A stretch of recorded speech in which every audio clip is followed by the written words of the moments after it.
gostaria de pedir à mesa diretora a presença aqui do Sr. André Clark, da Câmara Brasil-Alemanha, presidente da Siemens. Gostaria também de pedir a presença do Sr. Philipp Schima, também da Câmara Alemã, presidente da Mercedes-Benz.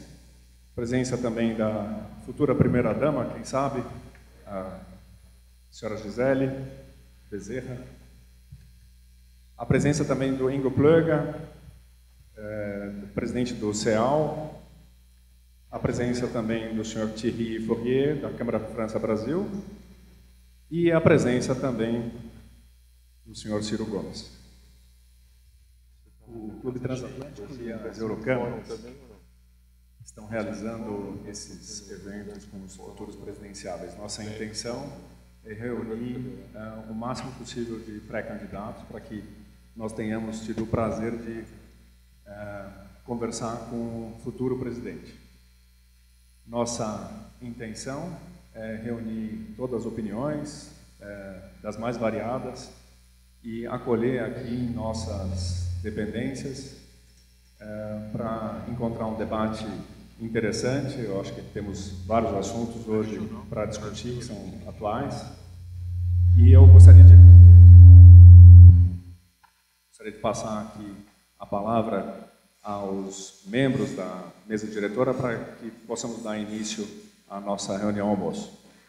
Vou passar o microfone aqui para o Ingo Plöger, que é um antigo membro do Clube Transatlântico, que foi formado e criado em 1953 e vem passando por uma transição interessante, se tornando como um polo multicultural, um hub de negócios e cultura, e que tem um prazer muito grande de reunir vocês em nossas dependências. Eu passo aqui a palavra para o Sr. Ingo Plöger, e aí eu sugiro que é o presidente do CEAL, que é o Conselho de Empresários da América Latina, e eu sugiro que a gente dê início, cada um fazendo alguns comentários, e aí nós passamos a palavra para o Ciro Gomes para iniciar a sua apresentação. Muito obrigado, Oscar, por sua introdução. Ciro Gomes, candidato à presidência da República, ministro e também governador. É um grande prazer recebê-lo aqui nesta casa, e nesta casa de empresários e uma casa de amigos. A ideia de hoje é nós trocarmos ideias, porque o país precisa ter o debate de ideias, ter o debate de concepções, ter o debate do futuro. Talvez essas eleições sejam as mais importantes do Brasil, face à transformação profunda que nós sentimos na sociedade brasileira. E acompanhando essas evoluções, o ministro e governador Ciro Gomes e eu tivemos alguns momentos juntos, ainda no início do governo Lula, e foi um ministro sempre muito atuante, muito envolvido, muito apaixonado por aquilo que está desenvolvendo. E, certamente, nós temos hoje no cenário nacional uma circunstância atual que hoje, nesse dia de hoje, nós vamos certamente discutir algumas coisas profundas pela crise que nós estamos passando. Mas, por outro lado, a gente também queria ter uma agenda propositiva para os próximos 4 ou 8 anos, Ciro, que olhasse um pouco o Brasil para frente.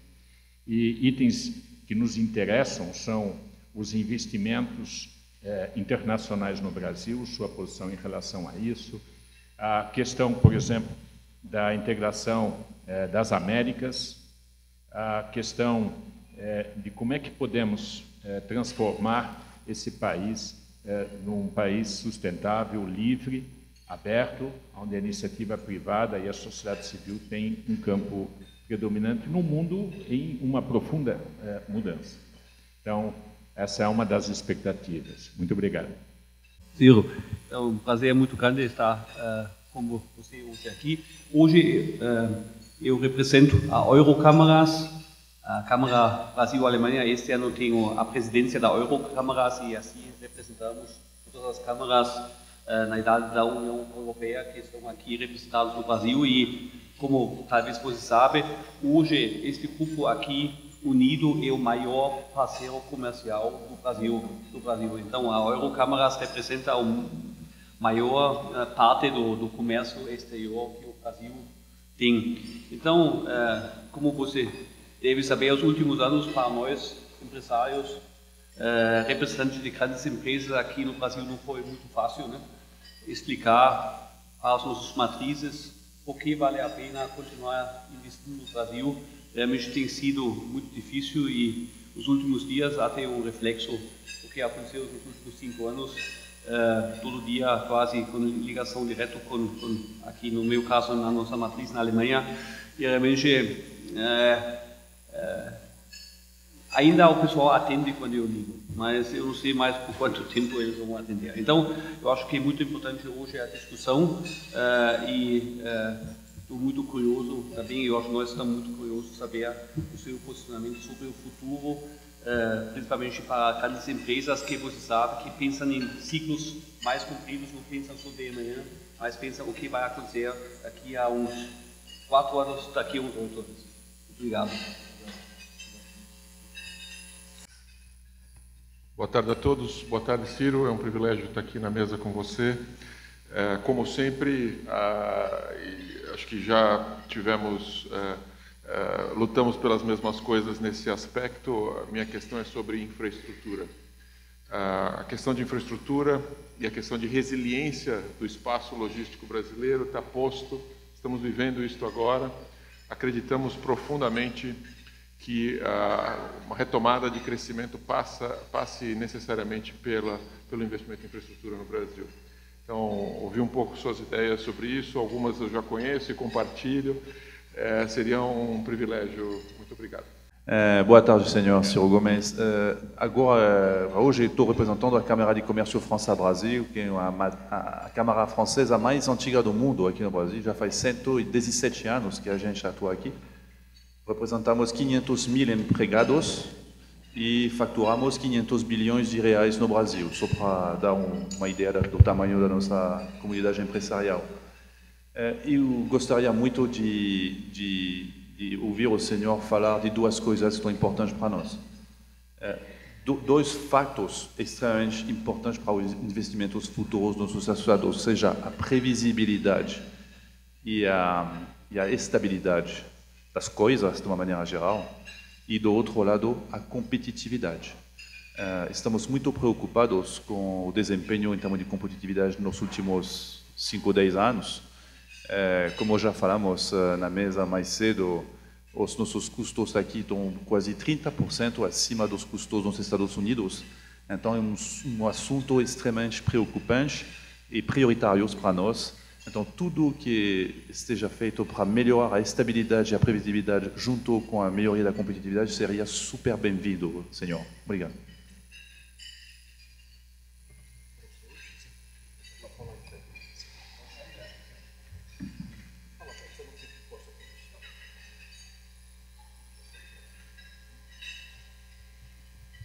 Bom, muito boa tarde a todas e a todos. É um privilégio para mim poder acudir a esse convite de parceiros tão queridos, tão respeitados por nós brasileiros, que constituem, essas câmaras todas reunidas aqui nessas instituições. E por isso eu desejo agradecer aos distintos cavalheiros que me deram essa oportunidade. Oscar, muito obrigado por suas palavras, ao Felipe Schimmer, agradecer ao Felipe aqui, agradecer ao Ingo Plogger. Os nomes são complexos para um cearense falar, tanto mais com a letra do meu cerimonial aqui. O André é mais fácil de saudar, um velho amigo. Thierry, que está com toda razão muito angustiado aí com esse momento brasileiro. E a todas e a todos, agradecido pela presença. Tentarei responder as questões que me forem feitas na sequência de 20 minutos, que é o que a organização me pede. E, portanto, eu terei que ser seletivo, superficial e omisso necessariamente, porque este país não é para amadores. O Brasil precisa mudar, penso eu, e ando dizendo isso aos que me distinguem com a sua atenção. Ele precisa mudar. A evidência para mim disso é por qualquer ângulo que se queira considerar. Aos que temos mais preocupação com a qualidade da vida do nosso povo, com a questão social, o Brasil precisa mudar porque nós anotamos nos últimos 12 meses 62 mil homicídios, dos quais apenas 8% foram investigados. Isso denota claramente o fracasso, a falência do Estado de Direito Democrático brasileiro, por um ângulo simbólico, mas isso pode expressar, por economia de tempo, a necessidade do país mudar. O Brasil precisa mudar porque, nesse momento, nós temos 13 milhões e 700 mil pessoas desempregadas, mais do que a população inteira da Suécia, né, estão desempregados no Brasil. E nós atingimos, em janeiro próximo passado, pela primeira vez na história brasileira, a maioria da população brasileira que trabalha está na informalidade, sem a proteção de qualquer tipo de regramento e, evidentemente, demitida de qualquer contribuição aos custos fixos do Estado Nacional Brasileiro, especialmente os custos previdenciários. E eu não quero lhes cansar muito mais, mas o Brasil precisa mudar, digo eu ainda, porque desde o ano 80, o Brasil cresce em média pífios, ridículos, isso é o que os senhores e as senhoras estão sentindo, 2% ao ano. O Brasil de um ano 80, para entender o país, precisamos desfocar desse dia a dia e entender isso. Desde o ano 80, o Brasil cresce 2% ao ano. E a população cresce a uma fração de 1,7% ao ano. Portanto, por cabeça, o Brasil é um país praticamente estagnado. Nós estamos crescendo 0,4% ao ano. E nós temos institucionalidades que aperfeiçoam a mais perversa distribuição de renda do planeta Terra. Nenhum francês, nenhum belga, nenhum alemão, nenhum italiano entende o fato de que neste país 5 pessoas, e eu não estou satanizando ninguém, estou apenas dando uma estatística para suportar o meu argumento. 5 pessoas no Brasil acumulam renda equivalente às posses de 100 milhões de nacionais. 5 pessoas no país têm posses equivalentes às posses de 100 milhões de nacionais brasileiros. Portanto, isso aqui deveria ser metodologicamente um grande entendimento nacional de que nós não podemos conservar o itinerário pelo qual temos caminhado esses últimos anos, porque evidências há, a todo ângulo que se queira considerar, de que o país precisa mudar. A grande questão é que mudança é essa, e como fazê-la politicamente num país de precária tradição democrática. E é preciso, doidamente, que eu lhes diga, a vocação do Brasil é uma vocação autoritária, não é uma vocação democrática. O mais longo período de formalismo democrático que o Brasil vivenciou foi interrompido pelo golpe que derrubou a ex-presidente Dilma Rousseff. E eu não falo aqui como um juiz político, eu sou professor de Direito Constitucional, e qualquer presidente que seja derrubado sem o cometimento doloso de crime de responsabilidade foi objeto de um golpe, ainda que soft coup, né, coup d'etat, mas é o que acontece no Brasil. Pois bem, nós nunca tivemos mais do que 27 anos de formalidade democrática. E estamos, de novo, vivenciando essa contradição brasileira. Qual é a mudança? Ora, se nós olharmos as emergências populares, a mudança consulta coisas muito concretas, muito práticas. O Brasil tem um problema sério de saúde pública e de desatenção do Estado, um anúncio generoso de que a saúde é um dever do Estado e um direito incondicional da população. O Brasil tem um drama de educação que vai nos remeter à questão de produtividade imediatamente. O Brasil tem uma escolarização média em metade da Argentina. O Brasil tem matrícula de ensino superior apenas para 21% dos seus garotos de 18 a 25 anos, enquanto a França dá 90%, a Bélgica dá 90%, a Dinamarca dá 100%, e a gente vai comparando as questões práticas. Não é? Depois, o Brasil tem um drama de violência, ainda nas emergências populares, e essas são as grandes questões que a marketagem política captura no imaginário popular e monopoliza a discussão num tal de um deixa que eu chuto, absolutamente superficial, que todo mundo fala o que as pessoas querem ouvir, e há uma grave agenda que as mediações da elite, no sentido melhor do termo elite, precisam impor o debate. Por isso, uma iniciativa como essa, dos senhores e das senhoras, é muito importante trazer todos os possíveis candidatos e não deixar que eles se desvencilhem desse momento de debate com palavrórios simplórios, superficiais, demagógicos e reducionistas de uma questão intrincada e complexa. E essa é a opção que eu tenho que fazer. Né? Não dá para eu especializar aqui, que eu ando pensando em educação, saúde, segurança, minorias, etc, etc. Eu tenho, vou escolher aqui, que focar na questão macroeconômica. E aí, repare bem, o Brasil, ano 80, que é um ano em que muda a política internacional, os capitais tomam outro perfil de volatilidade, de custo, no ano 80, 1/3 do produto industrial, do produto interno bruto brasileiro era industrial. E esse produto, em termos absolutos, equivalia à China, a Coreia do Sul, a Malásia, Singapura e o Vietnã, os chamados tigres asiáticos na época. Em termos absolutos, a produção industrial brasileira excedia a soma desses países todos. Em 80, que é onde? Hoje, a indústria de transformação no Brasil está reduzida a 11% do PIB. É o mais acelerado e complexo fenômeno de desindustrialização da história do capitalismo mundial. E há uma certa ilusão de ótica, porque os nossos jovens vão estudar no estrangeiro e voltam meio que aceitando de barato que isso é assim mesmo, porque a França está se desindustrializando, a Alemanha está se desindustrializando, só que ali a desindustrialização é uma troca da indústria tradicional por uma indústria de conhecimento, por uma economia de serviços associada a uma indústria robotizada, o que definitivamente não é o caso brasileiro. Nós estamos esterilizando indústrias, matando, fechando indústrias sem substituir por nada.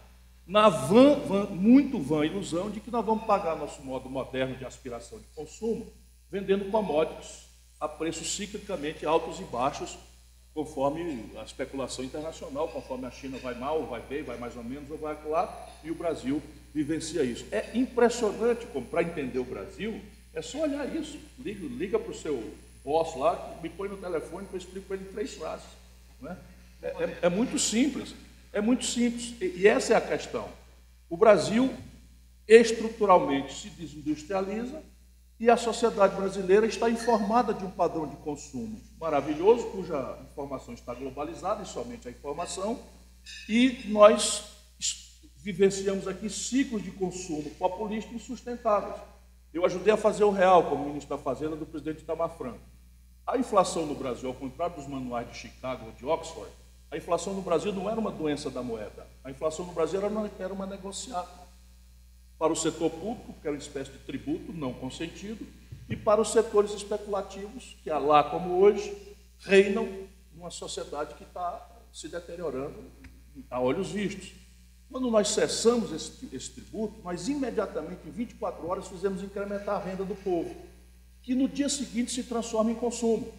E nós não temos uma estratégia para a produção. Resultado, o consumo explode, a produção declina, aumenta o desequilíbrio das importações brasileiras e se gera no curto prazo, médio prazo, no máximo médio prazo, uma tensão na taxa de câmbio. Passam as eleições, disrupturas absolutas na taxa de câmbio, o Fernando Henrique se reelege a R$1 por 1 e no dia seguinte da posse o câmbio vai para 4 por 1. Na prática, os preços relativos são todos sensíveis a câmbio. Na prática, o povo perdeu 75% do poder de consumir no dia seguinte da reeleição. Nunca mais o PSDB ganhou uma eleição nacional.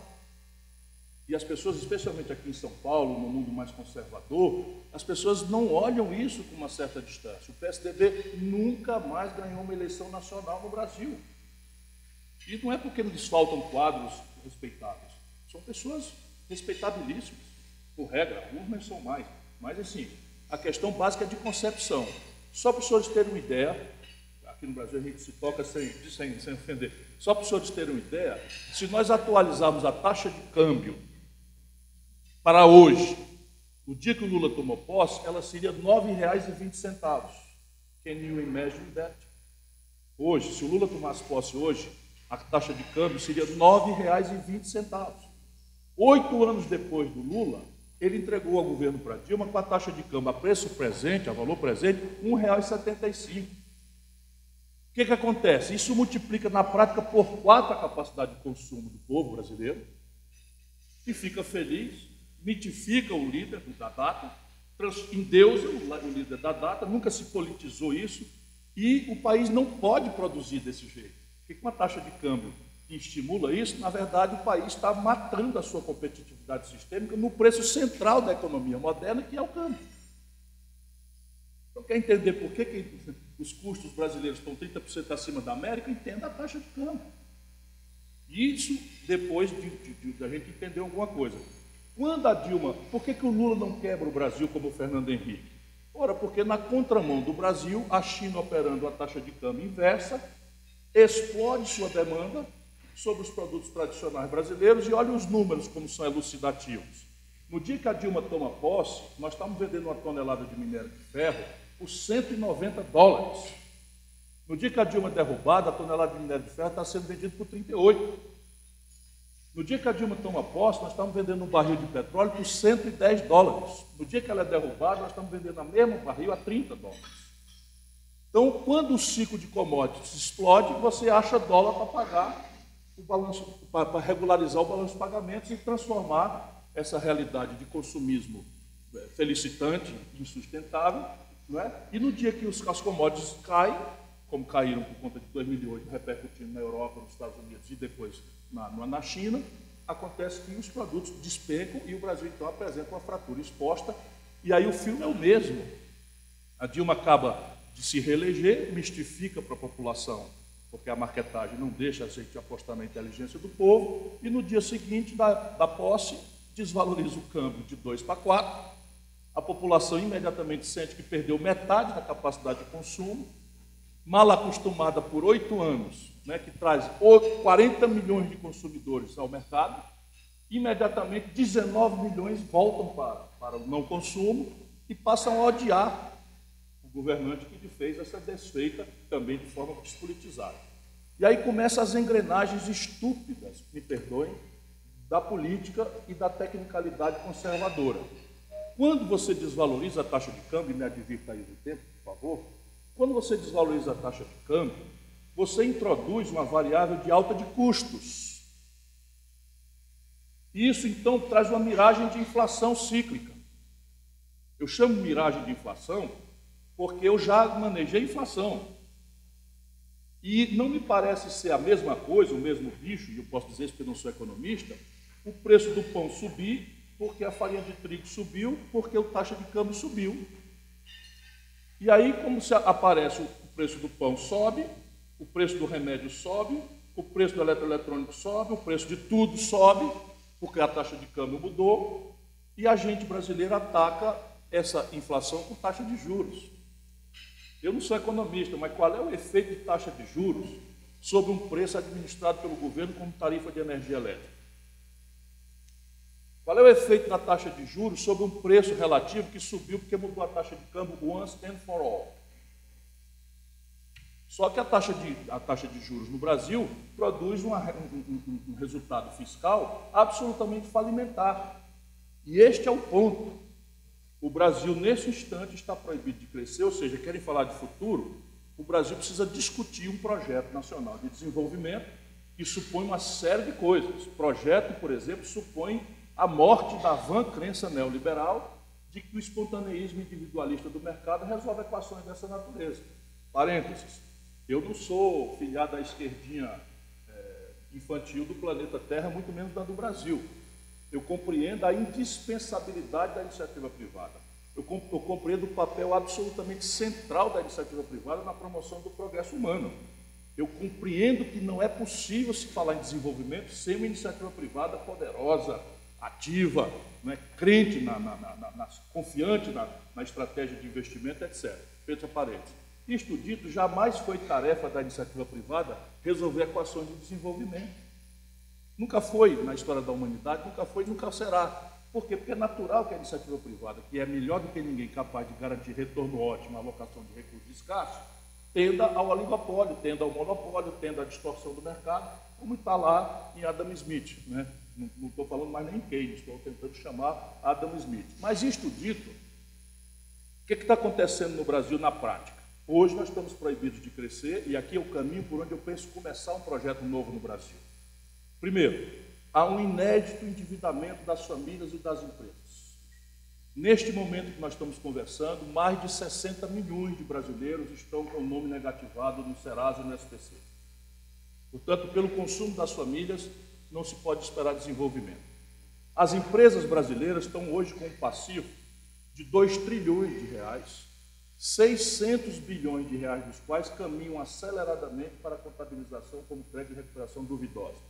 Portanto, não será pelo consumo nem pelo investimento das empresas que nós vamos chegar. E o mercado brasileiro, sob o ponto de vista financeiro, tem um problema grave. Nós permitimos, de forma incauta e irresponsável, que 85% das transações financeiras do nosso país se concentrassem em 5 bancos.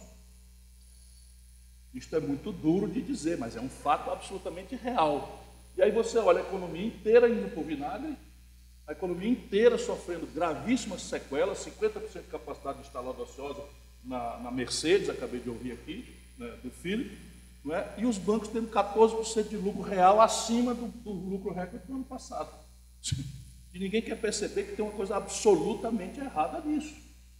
Segundo, isto gera um problema de natureza patrimonial e fiscal, e portanto tributário, e parafiscal, portanto previdenciário, que exige uma reflexão para muito além dessas simplificações grosseiras que o mito ideológico tem imposto ao debate brasileiro. Deixe que eu lhes diga, a dívida bruta do país, hoje, alcança mais de 5 trilhões e 400 bilhões de reais.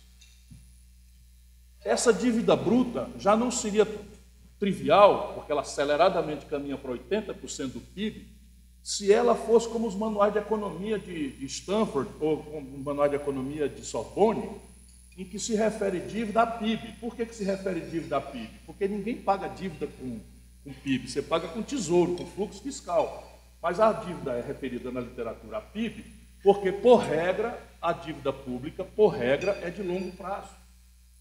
Só que neste país sofrido, machucado, sangrado por uma certa elite predadora, nós temos 26% dessa dívida monstruosa vencendo em 4 dias. Pergunta se existe um paper em qualquer universidade do planeta Terra que reflita sobre as consequências fiscais, monetárias, cambiais, eleitorais, institucionais, políticas e sociais de uma dívida pública de 80% do PIB, em que 26% dela vence em 4 dias. Não existe essa reflexão teórica, nós estamos absolutamente sós e temos que amadurecer esse assunto com a nossa própria inteligência, porque manualzinho de fazer da garotada que vai estudar no MIT ou em Harvard, onde eu estive, não vão entender isso jamais. Aliás, quando eu falo isso na Europa ou nos Estados Unidos, as pessoas acham que eu estou errando no meu mau inglês. Ninguém compreende o que é que isso significa. E aqui está outra grande questão. O Brasil está proibido de crescer porque nós temos um colapso fiscal que precisa ser dado a ele uma centralidade que nunca teve. Quando você imagina que vai consertar isso cortando despesas laterais, ainda que todas as despesas devam ser criticadas, e eu não tenho um dia de déficit, eu fui ministro da Fazenda do Brasil, governador do 8º estado brasileiro, prefeito da 5ª maior cidade do Brasil, e não tenho um dia de déficit, na minha carreira. O único político brasileiro que pode dizer isso sou eu, porque ou alguém não foi ministro da Fazenda, ou alguém não tem superávit como eu tive na minha carreira toda. Portanto, ninguém vai me confundir, né, com algum irresponsável que gosta de frouxidão fiscal. Eu não tenho esse precedente na minha longa vida pública, que já vão mais de 38 anos. Né? A propósito, também nunca respondi por nenhum mal feito, seja de corrupção, seja de escândalo, de qualquer natureza, o que nada mais é do que a minha obrigação, mas os tempos andam tão estranhos que eu estou colocando essa informação também no meu resumê, né, no meu currículo, para oferecer aí aos que me dão a distinção da sua atenção. Terceiro problema, já também indiciado, o Brasil precisa, qualquer crescimento que temos, apresenta um desequilíbrio estrutural na conta externa. E aí o filme da desvalorização cambial, seguida de uma miragem de inflação, seguida de um tiro na taxa de juros, se repete para desmoralizar todo e qualquer governante que experimentar não mudar essa estratégia. Portanto, não há alternativa para o Brasil a não ser retomar um processo rígido de reindustrialização. Felizmente, o Brasil tem alternativas. Por exemplo, essa crise da gasolina, do petróleo, agora que nós estamos vivenciando, esse quase caos que nós estamos vivenciando, é uma evidência de um potencial brasileiro que está sendo jogado na lata do lixo irresponsavelmente por interdição ideológica, quando não corrupção, pura e simples, de alta linhagem. O Brasil hoje está exportando petróleo bruto barato e crescentemente importando derivados de petróleo refinado no estrangeiro em dólar. Qual é a explicação para isso, pergunto eu? O mundo inteiro, e especialmente a América, faz da compra governamental a pretexto de defesa o seu grande motor de superação de evolução tecnológica. Agora o Brasil, por exemplo, acabou de fazer isso com a Suécia. E isso é uma coisa extraordinária que nós já estamos sob ameaça. Porque o Brasil, na hora que acerta a mão num pacote de transferências tecnológicas com os suecos, a gente estranhamente ouve falar que a Boeing se interessou em comprar a Embraer. E assim, nada contra capital estrangeiro, ao contrário, capital estrangeiro é muito bem-vindo, é muito necessário, mas espera um pouquinho, existe um negócio chamado passivo externo líquido que precisa se financiar. Se eu não tiver a capacidade de, na troca internacional, agregar valor aqui para vender lá fora e ter equilíbrio na minha conta, eu vou simplesmente produzir um passivo infinanciável, que é do que se trata quando a gente começa a pensar em privatizar, que não é teoricamente no Brasil, senão entrega ao capital estrangeiro não tradables. Então eu pego uma usina hidrelétrica, ela gira aqui, é um não tradable absoluto, e eu tenho que remunerá-la. No limite, de onde é que virão os dólares? De milho, de soja, de minério de ferro bruto? Essa conta não fecha. Por isso nós precisamos entender que o Brasil não pode ter alternativa se não se reindustrializar. E por fim, o complexo industrial do agronegócio. Ver se pode a agricultura e pecuária mais agressivamente competitiva do mundo importa do estrangeiro 40% dos seus custos de produção. Todos os defensivos agrícolas, todos os implementos agrícolas, enfim, e o máximo de agregação de valor que o Brasil faz em soja, por exemplo, que é esmagar, com um processo meramente mecânico, tudo entregue também ao capital estrangeiro. Volto a dizer, não tenho nenhuma hostilidade ao capital estrangeiro, porém, é preciso entender como é que nós vamos remunerá-lo, de forma estável, segura e capaz. Isto daqui é o embrião do passo 1 do Projeto Nacional de Desenvolvimento que eu quero aperfeiçoar discutindo com os brasileiros. Muito obrigado por sua atenção. Eu tenho acompanhado ultimamente essas entrevistas, mas a última foi a de ontem, do Roda Viva. E essa tese da dívida, do juro da dívida, que consome hoje 50% do orçamento, e aí existe o exemplo sempre citado do governo do Ceará, da recompra dessa dívida, porque essa eu acho que é uma coluna vertebral da sua linha política, como é trazido. Isolar um pouco essa trava dos 20 anos, a reforma da Previdência, mas o ponto central é essa recompra dos títulos da dívida. Como é que isso funciona na prática? Isso é o que o mercado chama... Como é que aperta? É o microfone. Isso é o que o mercado chama de Asset Liability Management, né? Eu tenho me recorrido ao inglês macarrônico para tentar ver se não põe na minha boca palavras de irresponsável. Repare bem, a grande questão da dívida, as questões da dívida dizem respeito a estoque e a fluxo. Então, sob o ponto de vista de estoque, o Japão deve 220% do PIB. E isso não parece ser problema nenhum para o Japão. A Itália deve 140% do PIB. Isso não parece ser, ainda não, mas vai já ser um problema, não é? Os americanos devem 110% do PIB, e isso não é um problema. Ou seja, a questão do estoque no Brasil ainda não é um problema. Nosso problema aqui é fluxo. E no problema do fluxo, não há solução nem acadêmica, nem empírica para ser observada no mundo. Nenhum país do mundo, a não ser a Grécia na iminência de quebrar, né? A Irlanda na iminência de quebrar, nenhum país do mundo viu a sua dívida evoluir para um vencimento à vista desta proporção, que não há retaguarda fiscal nenhuma que resolva isso. Porém, se não há retaguarda fiscal nenhuma que resolva isso, tem um elemento de confiança e de autoridade, não sei em que proporção na questão brasileira, em que isso pode ser desmontado. Então, trata-se aqui do fluxo. Então, vamos lá, como é que se poderia fazer isso? Nem estou falando muito em público isso, porque não é o que eu vou fazer, mas eu tenho armas alternativas. Uma delas, eu vou falar aqui, coisa que eu não ando falando por aí, é que o Brasil tem hoje 380 bilhões de dólares de reservas cambiais, aplicada a zero, juro. E essas reservas cambiais foram construídas tomando dinheiro emprestado a 14. Um europeu não consegue entender isso, a não ser que fale um português muito prático, já treinado em Sobral, no interior do Ceará.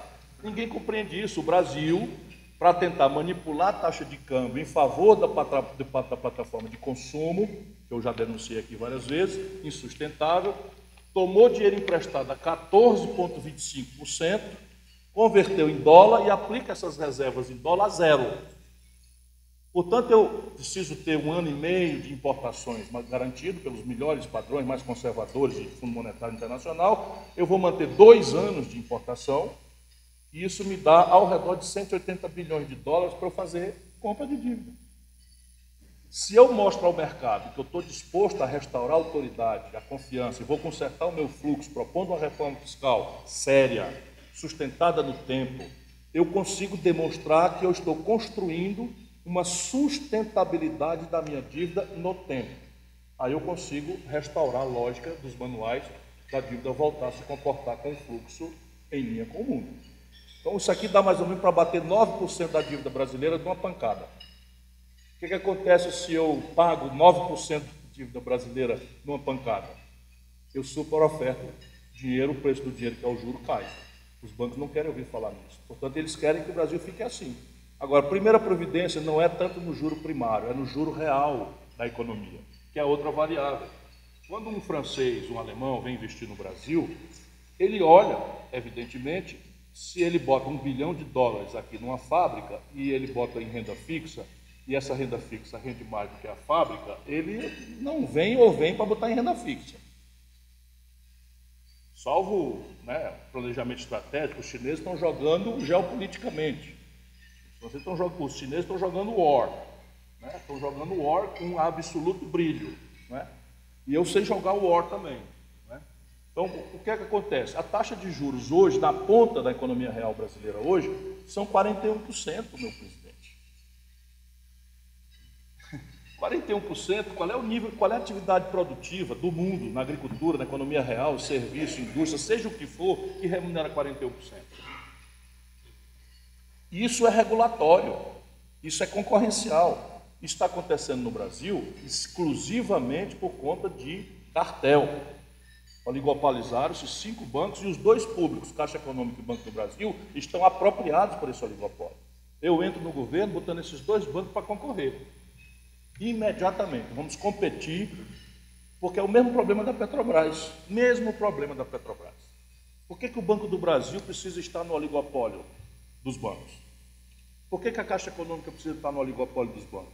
Inclusive tem um trade-off aí que eu diminuo a taxa de juros e ganho mais dinheiro, pelo ganho de escala possível que eu tenho de tomar o mercado, né, e descartelizar o mercado. Depois é um conjunto de outras coisas. Sabe quanto é que se paga para descontar, para rolar um cartão de crédito nesse país? 486%. Sabe quanto é que se paga por um cheque especial no Brasil? 282%. Vê se um europeu entende isso. E não dá para deixar isso como por menos e começar a dizer o seguinte: não, não tem que fazer um trabalhador rural trabalhar até os 70 anos de idade, porque nós agora temos aqui com um padrão de eficiência que um trabalhador rural que tem uma expectativa de vida inferior a 62 anos não pode receber aposentadoria. Um professor vai dar 49 anos de aula, então nós temos que obrigar o professor a dar 49 anos de aula para ter direito à aposentadoria integral, quando 2% dos beneficiários da Previdência Social brasileira levam quase 1/3 de tudo. E quem são eles?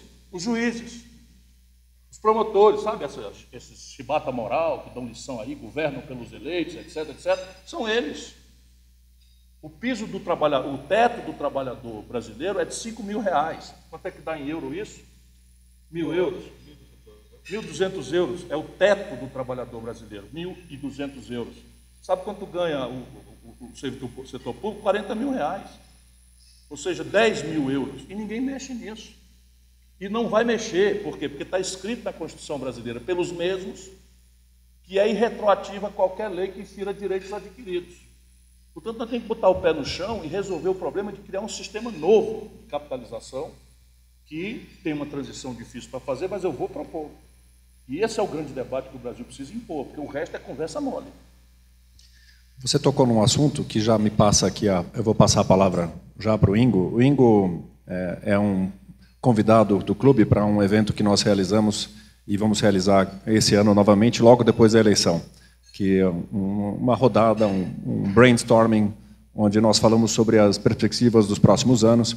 E num dos últimos eventos, eu acredito que no último evento, nós falamos sobre a lei da usura. Não sei se você vai falar disso, ou se eu já estou roubando o seu assunto, mas foi muito debatido aqui, inclusive nós apresentamos a mesma questão para o outro candidato, Henrique Meirelles. Ingo, você pode comentar, por favor? Muito obrigado. Em primeiro lugar, queria cumprimentar, Ciro, pela sua apresentação e pelo convite ao debate, que eu acho que você colocou uma série de pontos fundamentais dentro das ideias postas. Eu gostaria de colocar o seguinte entendimento. Primeiro, você muito justamente fala da questão cambial. Pouco se fala da questão cambial. O mundo tem uma circunstância cambial que não é totalmente livre. É o que você citou da China, é o do monetary easing. Então, o Brasil tem um tema cambial, sim, pela frente. Então, acho que seria interessante, talvez, se você puder elucidar um pouco mais, como é que se quer fazer essa parte cambial. Segundo, a questão dos juros na ponta, não é a Selic. Você colocou muito bem a questão dos juros na ponta. Aí o Oscar lembra que nós já tivemos uma lei de usura que caiu e nós não temos hoje outra. Mas eu queria, com isto, avançar num ponto a mais. Digamos que você consiga fazer um câmbio justo e um juro justo. A questão vai ser, podemos, a partir dali, abrir mais a economia brasileira, porque com câmbio justo a gente tem uma importação e uma exportação dentro de uma competitividade. Segundo, como você pensa arrecadar em 4 anos os meios necessários para poder fazer esses investimentos indutivos que você está colocando para o desenvolvimento? E agora, no final, você apontou certamente, nós temos um problema gravíssimo de Estado, onde você tem salários pagos a uma série de detentores do poder público que estão acima do salário da presidência. Existe uma lei que ninguém pode ganhar mais do que o presidente da República. Então a pergunta é, no dia 2, quando você entrar, você vai colocar um decreto e dizer ninguém pode ganhar mais do que eu? Sem aumentar o seu salário, evidentemente. E, segundo lugar, eu queria te perguntar, nós precisamos fazer as reformas, a reforma previdenciária, a tributária e a política. Eu gostaria muito de, se você pudesse nos detalhar um pouco, para onde essas reformas você pensa colocar o país? Veja, não há solução mágica nem curto-prazista para nenhum problema sério.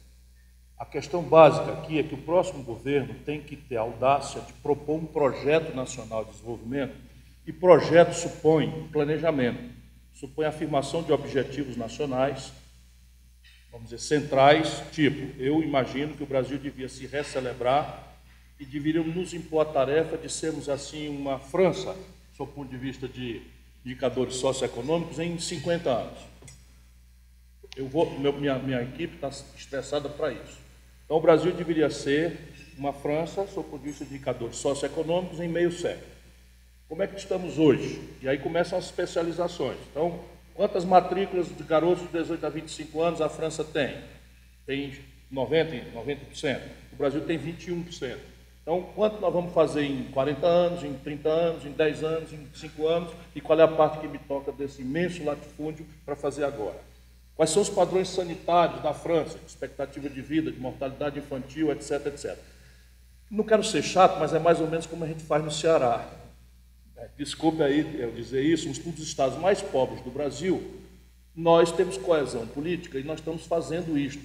Por exemplo, 77 das 100 melhores escolas fundamentais do Brasil são no Ceará, não são em São Paulo, o estado mais rico contra um dos estados mais pobres. Então, o padrão do IDEB, que é o indicador de qualidade de educação de Sobral, que é a minha cidade, onde nós começamos, é o melhor do Brasil. Nós já atingimos o estándar de 2030. Porque esse é um dos raros setores no Brasil que tem metas, prazos, avaliação, controle, prêmios, punições, etc. E é o que eu penso fazer nessas questões todas. E aí você vai ver o custo. De onde é que vai vir? Bom, nós temos um punhado de recursos que são esterilizados. O mais grave deles, em atenção ao orçamento executado. 51% do orçamento executado do ano passado, despesas financeiras. Simples assim. 51% do orçamento brasileiro executado ano passado é despesas financeiras, juro e rolagem de dívida. É preciso estressar essa despesa, ela é gasto corrente. Quer dizer o quê? Calote? Quer dizer, não, quer dizer nada, quer dizer estressar essa despesa. Que nem vocês fazem nas empresas. Se você tem um passivo que está ficando perigoso, você desmobiliza, paga uma parte, reestrutura, renegocia. Enfim, eu fiz como governador do Ceará, tinha 36,5% de receita corrente líquida livres, e ao invés de gastar tudo por conta para ser mais popular do que eu já fui, mais popular do Brasil, fui ao mercado e comprei 100% da dívida imobiliária do Ceará, que vencia dali 15, 20 anos. Comprei e paguei com 15 anos de antecedência. Pesquise isso no Google. O Brasil é um país que está cronicamente deficitado. Teve um ministro da Fazenda que fez um superávit primário no ano de 5,2% do PIB. O amigo que está aqui presente, ministro da Fazenda Itamar Franco, 94. Olhem no Google, 5,17% do PIB de superávit primário. Por quê? Porque a tarefa do governo Itamar não era fazer obra, não era fazer infraestrutura, era estabilizar a moeda, era criar o real, que está lá a minha assinatura. E, de repente, eu sou transformado num caloteiro porque eu estou denunciando essas perversões do sistema financeiro brasileiro. Mas essa é a minha vida. Eu fui ministro da Fazenda desse país aqui. Não é? E, assim, naquela data, a carga tributária era 27% do PIB. O Fernando Henrique, com o aplauso da elite, aumentou a carga tributária de 27% para 36% do PIB. O Lula não subiu um percentil sequer na carga tributária. E a carga tributária do ano passado arrecadada foi 32,4% do PIB. O país reduziu a carga tributária em 4 pontos percentuais em 2 anos de golpe e está aí com um déficit primário monstruoso, levando a economia para o vinagre. Era razoável fazer isso? O Brasil reduziu a carga tributária 4 pontos percentuais, tudo na clandestinidade. Tudo na clandestinidade, favores tenebrosos, nos porões do Palácio do Planalto, renúncias fiscais imoralíssimas, como acabaram de fazer anteontem, para as empresas de transporte do Brasil que entraram em lockout. Então, este é um país que, e sim, então eu vou para lá sabendo onde as andorinhas dormem e vou mexer com todas elas. Esse negócio de teto de salário, isso é fichinha. Já está escrito na lei e o negócio vai morrer na boca do caixa. Vai morrer na boca do caixa, como eu fiz quando governador do Ceará e como prefeito de Fortaleza e como ministro da Fazenda. Mas isso não economiza os bilhões que nós precisamos. Então, as reformas que o Brasil precisa, a gente primeiro precisa se livrar do artigo definido. Então, é o seguinte, no Brasil virou dogma de fé as reformas. Não sei se o português de todo mundo permite entender essa minha metáfora. Então, não existe o problema definido, a reforma, porque só existe consenso na manchete. Abaixo da manchete, tudo é dissenso entre nós, porque elas são expressão grave do conflito distributivo do país. Então, a reforma tributária é imperativa. A que eu defendo não é do seu agrado, provavelmente. Ou até pode ser, porque são capitalistas modernos. O Brasil optou pela perversão de sobregravar os pobres através da tributação indireta do consumo e subgravar os milionários. Veja que não está nenhum comunista maluco, Fabiano, não. Eu sou um homem da vida, um professor, etc, etc. Nos Estados Unidos, a alíquota, em menor alíquota do imposto sobre herança dos Estados Unidos é 29%, no Brasil é 3,9%. Na França é 40%. A máxima alíquota no Brasil é 8%. Só este país e a Estônia não cobram tributo sobre lucros e dividendos. Fui perder meus votos todinho, oh meu Deus do céu. Assim eu não me elejo. Mas assim, é preciso ser sério. Só o Brasil e a Estônia não cobram imposto de renda sobre lucros e dividendos. Uma determinada instituição financeira brasileira, não é difícil de entender qual é, acabou de pagar a 4 famílias 9 bilhões de reais de dividendos sem dar um centavo ao Tesouro. E repare que eu estou propondo tributar aqui o dividendo, eu não quero tributar a empresa. É só quando a empresa acaba de ter o seu resultado, e só o Brasil e a Estônia não cobram. Se nós tivermos capacidade de avançar nisso, é possível fazer um trade-off de diminuir a tributação sobre consumo, fazendo uma espécie de IVA nacional, que tem que ser posto em debate. Eu estou discutindo com os números, com delicadeza. Por quê? Porque o Brasil é diferente de todo o país do mundo. O Brasil concentrou sua produção industrial em 4 estados. Hoje tem Manaus, que já representa relativamente muito, 8%. mas é São Paulo, Rio de Janeiro, Minas Gerais e Rio Grande do Sul, levam 90% da produção industrial brasileira na prática. E nós adotamos um sistema tributário de crédito na origem. Então, repare bem, como São Paulo tem a base da indústria, quando eu ligo a televisão lá no interior do Ceará, o crédito do imposto que foi pago lá no Ceará vem bater em São Paulo. E São Paulo, é correto, eu entendo, não quer que se pratique no Brasil aquilo que se pratica no mundo inteiro, que é um IVA. Por quê? Qual é a característica do Value-Added Tax, do VAT, mundialmente? Cobrar no destino. Se for cobrar no destino, São Paulo se arrisca a perder muita receita numa hora crítica, do ponto de vista fiscal. Portanto, não pode propor agora, porque eu conheço o Brasil, é preciso negociar, se entender, não adianta despotismo esclarecido. Mas o que eu queria demonstrar, sim, está na minha ordem central de preocupações, em linha com um dos 3 grandes passos primeiros da superação da estagnação para uma animação econômica de médio e longo prazo segura, a questão de uma reforma fiscal. E eu falo reforma fiscal porque a Previdência Social brasileira, desculpem de novo, ela não é reformável.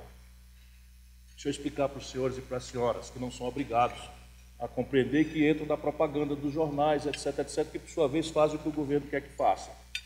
O Brasil montou um sistema que não existe mais em lugar nenhum do mundo, porque a população envelheceu no mundo inteiro e no Brasil está envelhecendo também. Nós montamos, há 40 anos atrás, um sistema chamado de repartição. Qual é a premissa do sistema de repartição? Demografia jovem. Alta formalização do mundo do trabalho. E aí faz o quê? 4, 6 pessoas ocupadas na origem do modelo para financiar uma aposentadoria com expectativa de vida inferior a 60 anos.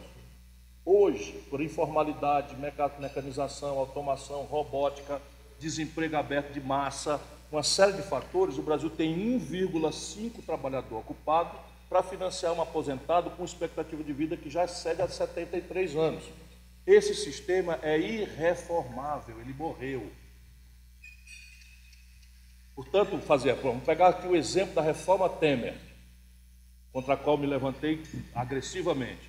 A reforma Temer, versão derradeira, que ele saiu, como sempre faz, a versão derradeira da reforma Temer economizaria para os cofres públicos brasileiros 360 bilhões de reais em 10 anos.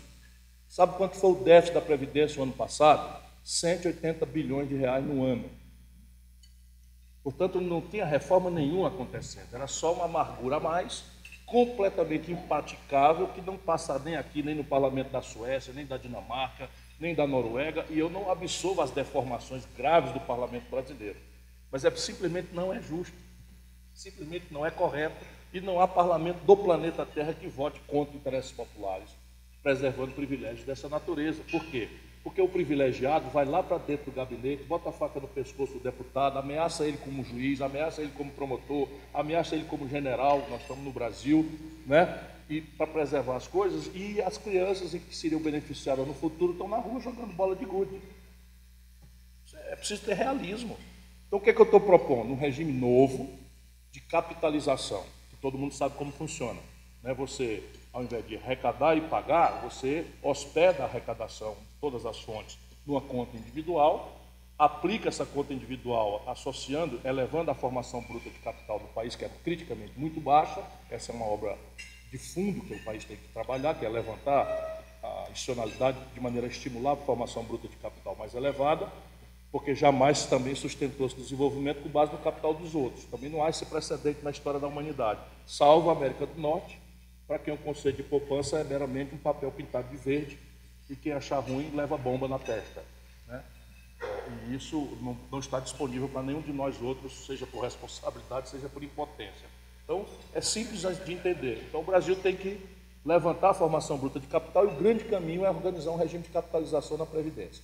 Aqui o grande desafio é a transição. Ora, mas a transição, sendo difícil, vai nos impedir de fazer a solução correta?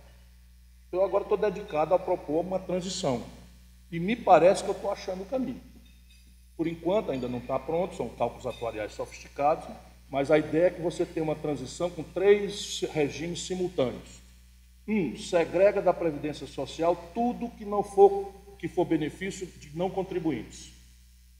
Peculiaridade brasileira. Na Constituição de 88, nós colocamos para receber benefícios previdenciários 10 milhões de trabalhadores rurais que não contribuíram. Só este passo já arrebentaria o cálculo atuarial e já explicaria a falência do regime. Então, o que é que eu estou propondo? Tudo que não for, vamos dizer, contribuinte da Previdência, sai e, no limite, vai ser pago pelo Tesouro, como já é, só que mascarando e tirando a transparência do sistema atuarial da Previdência Social. Então, um regime, vamos dizer, de renda mínima, cidadania, um salário mínimo de pagamento incondicional, suportado pelo Tesouro Nacional. A partir daqui, aí vamos negociar. Se depender do governo, 2,5, 3,5, R$3.500 é um teto em que, em extinção, o atual regime de repartição continuaria. Em extinção, num prazo aí de 15, 20 anos, a gente conseguiria chegar ao fim dele. E a partir disso, a gente tem que negociar. A população não vai aceitar isso, vai querer forçar para 4,5, 5, mas de 5,5 não pode subir, que já é uma conquista que nós fizemos. E a partir daí, 100% da Previdência será de capitalização, setor público ou privado, não interessa, haverá um regime único para todo mundo. Isto é o que eu estou caminhando para propor ao país. A reforma política. Compreendamos, por favor, suponhamos que nós sejamos alemães, ou que nós sejamos franceses, ou dinamarqueses, para não depreciar mais do que o meu país tem sofrido. Qual é o parlamento do mundo que, sendo eleito por uma institucionalidade, muda a institucionalidade que lhe deu origem? Percebe? Não adianta a gente ser déspota esclarecido. Não adianta a gente imaginar que bom seria se melhor fosse. Por quê? Porque nenhum país do mundo isso aconteceria. É um curto-circuito. A institucionalidade em vigor gera a representação que temos. E esta, por definição, tem o monopólio do desenho institucional. Qual é a representação que vai revogar a institucionalidade que lhe deu origem? Então, isso aí a gente não tem que se preocupar muito com isso. Eu também tenho na minha cabeça uma reforma. A minha reforma seria o seguinte: 2 assuntos, e apenas 2. Dinheiro e política. É uma tragédia, porque a nossa moral aqui não é luterana ainda. Nossa moral aqui é católica. E a moral católica diz que é mais fácil um camelo passar no fundo de uma agulha do que um rico ganhar o reino dos céus. Então, por definição, no Brasil, o dinheiro se relaciona com a política de forma suja. Diferente, por exemplo, na Alemanha, nos Estados Unidos, onde as pessoas sabem que o poder econômico é um dado irremovível da realidade e que o poder político é um dado irremovível da realidade. E como é o poder político que premia e pune interesses, o poder econômico buscará sempre ter uma relação com o poder político. O que é que as sociedades avançadas fazem? Botam luz nisso. Transparência radical, de maneira que a sociedade compreende e bota no seu conjunto de argumentos a favor e contra o voto qual é a relação que este ou aquele partido, este ou aquele candidato tem com o dinheiro. Aqui no Brasil nós fizemos a pior das opções, a pior de todas. Não legislamos sobre o assunto, os tribunais, exorbitando da sua tarefa, mudam a lei que vigia de financiamento privado na esteira de grandes escândalos, como se a corrupção fosse do poder político e não do poder econômico, ou dos dois juntos, e aí nós resolvemos impor a ficção do financiamento individual de campanhas. Vocês imaginam, sabe quanto é que custa uma hora? Vocês sabem quanto é que custa uma hora de jato? Pois é, vocês sabem quanto custa uma hora de jato se o cara quiser visitar o país, supondo que é uma obrigação do candidato visitar o país, né? Supondo.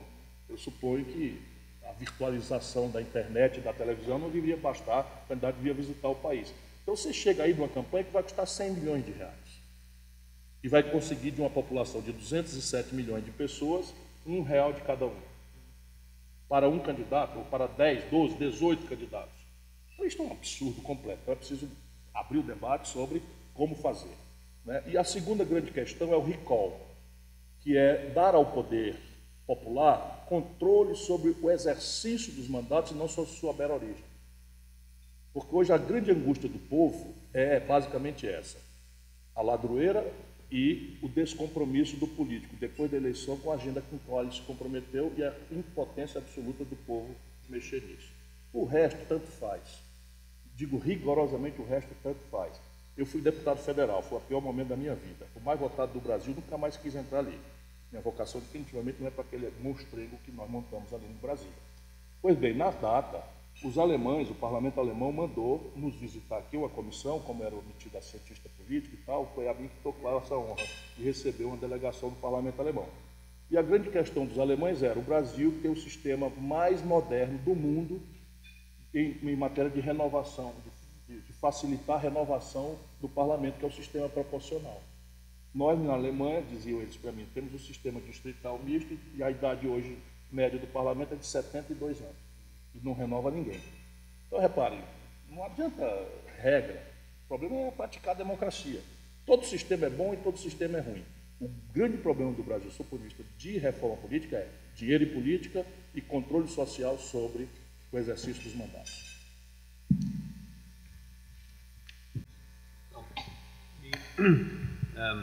Senhor, quando você falou muito sobre o custo do Brasil, né, que para nós como indústria nos afeta muito, e você se relacionou muito, referenciou muito ao câmbio.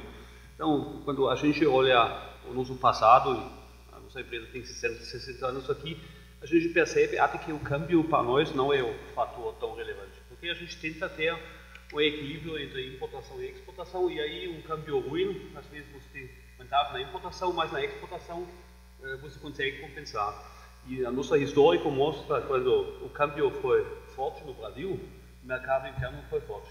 Quando o câmbio foi fraco no Brasil, o mercado interno foi fraco e a gente precisava exportar. Então, falando isso, para nós, então a gente tenta como empresa para ser, na idade, também ficar um pouco independente das crises internas que tem, das altos e baixos, a gente tenta ser competitivo internacionalmente.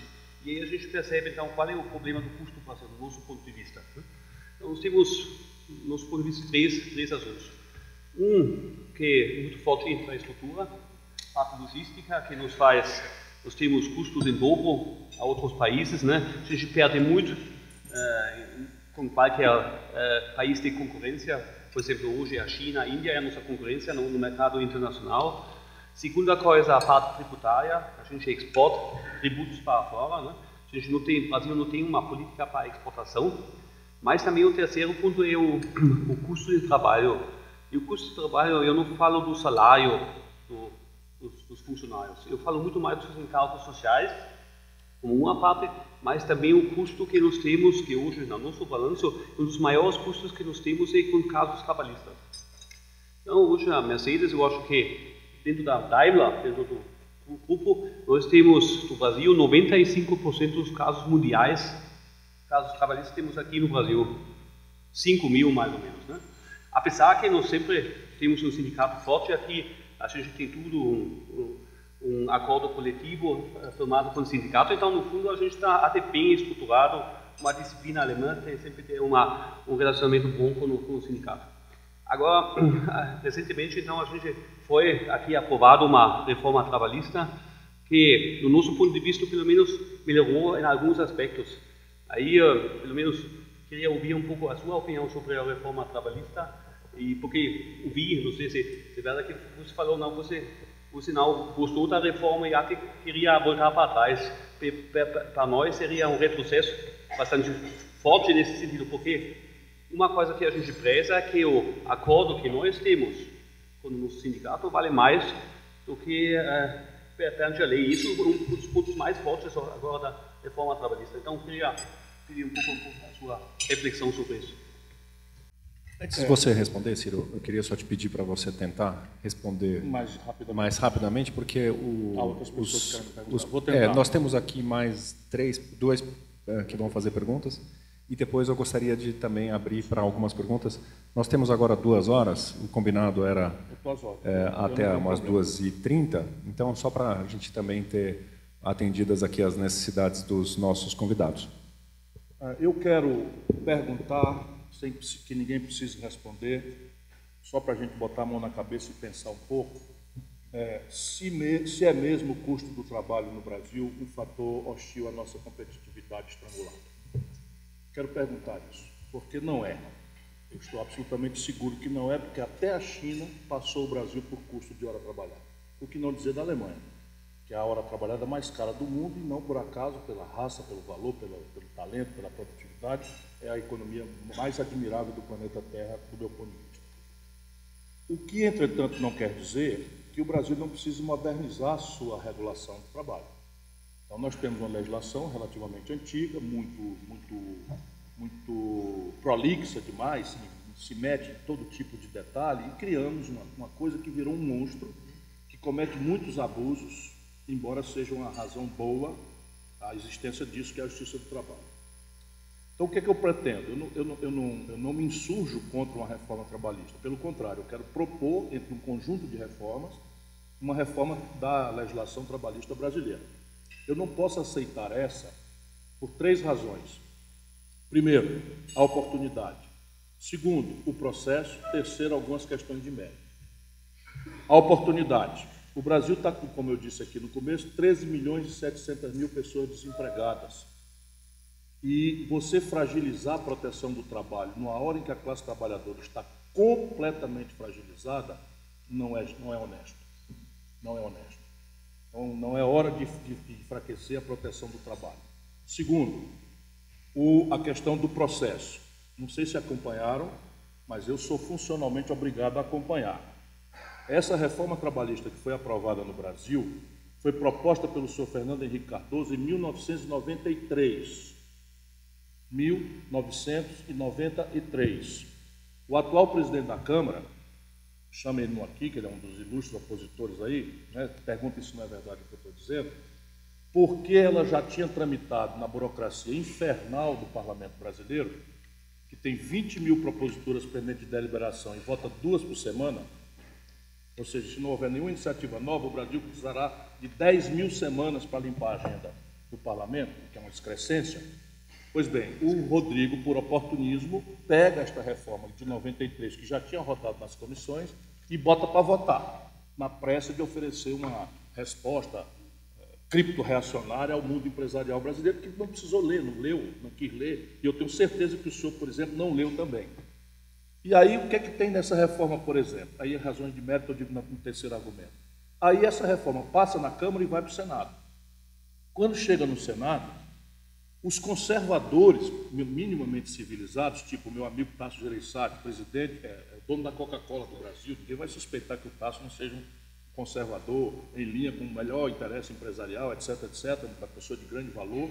Pois bem, o Tasso Gereissati é presidente da Comissão de Assuntos Econômicos, quando viu aquele monstrengo, disse: aqui não dá para votar. Por quê? Porque tinha absurdos, que eu vou já ponderar aqui. E aí entrou-se numa dinâmica. A brasileira de fazer o seguinte: o Senado aceita votar o absurdo contra a sua própria consciência, desde que o presidente da República assuma o compromisso, por escrito, de vetar.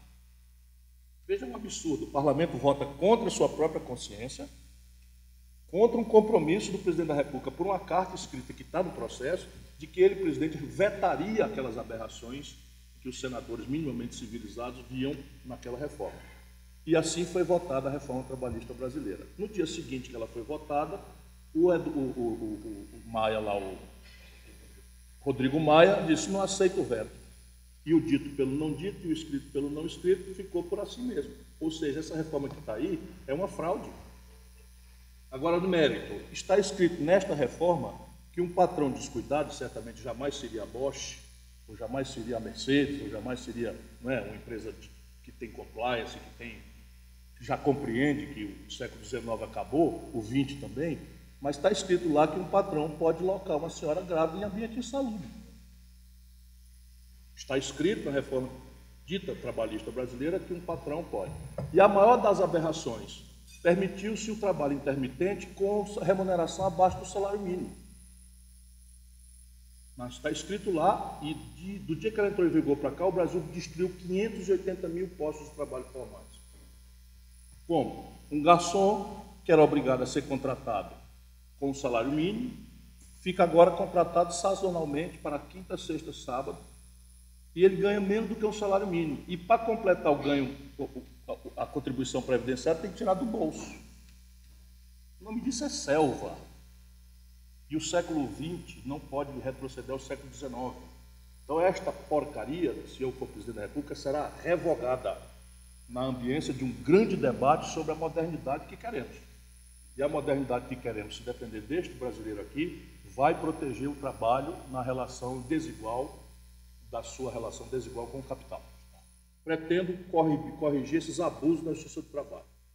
Isso daí, a pretexto, são abusos 1000. Eu já fui prefeito, já enfrentei esses abusos, já fui governador, já enfrentei esses abusos. E assim, você não tem ideia, se tiver curiosidade, eu lhe conto os episódios pitorescos que eu tive que enfrentar. Então, não tenho dúvida que eu sou solidário com isso daí. Isso é uma aberração que nós temos que corrigir. Mas repare, você tem um sindicato forte, organizado, que estabelece a coisa e cumpre, mas essa realidade é de 7% dos trabalhadores brasileiros. 7 em cada 100. 93 não tem sindicato, ou se tem um sindicato, é um pelego comprado, subornado pelos patrões. Então não existe em nenhum lugar do mundo essa categoria jurídica do acordado prevalecer sobre o legislado. Isso não existe em nenhum lugar do mundo. Eu sou professor de direito. Que é isso? A gente pode revogar a lei impertinente, deve. Revoga a lei.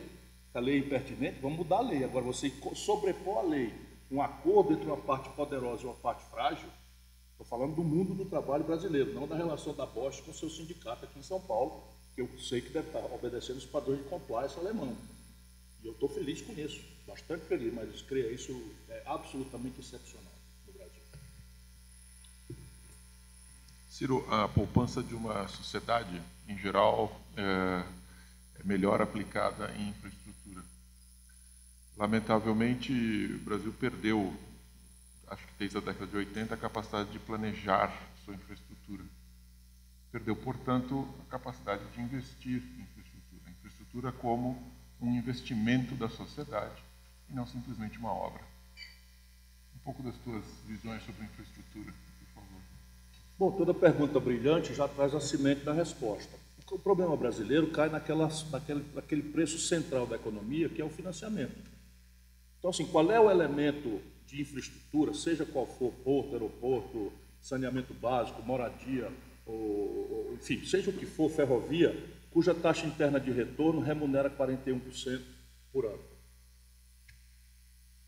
Então, ou a gente entende isso, ou a gente cai na outra ponta, que é a estatização pura e simples, num país que não tem poupança pública, muito menos. Né? Então, o que nós precisamos fazer é acertar esse preço central da economia, removendo as causas corretas, né, saneando as contas públicas, etc., e enfrentando regulatoriamente ou com competição ou minimamente agressiva, para que a taxa de juros venha para uma linha central de coisa. Enquanto isso, nós temos alguns truques, ou se não truque, a correção de alguns truques que se introduziram na vida brasileira, que fazem com que hoje nós tenhamos um monte de poupança de compulsória da sociedade esterilizada por mecanismos contábeis de infralegislação introduzido por um certo despotismo esclarecido de Brasília. Vamos lá, FGTS. O FGTS é uma poupança compulsória da sociedade brasileira que foi introduzida pelos militares como em troca do fim da estabilidade do emprego. Essa poupança compulsória, ela tem regulações, ela precisa ser aplicada com determinadas frações em saneamento básico, em moradia, etc. Os municípios precisam fazer. O dinheiro está ouvindo a conversa. E por que não acontece?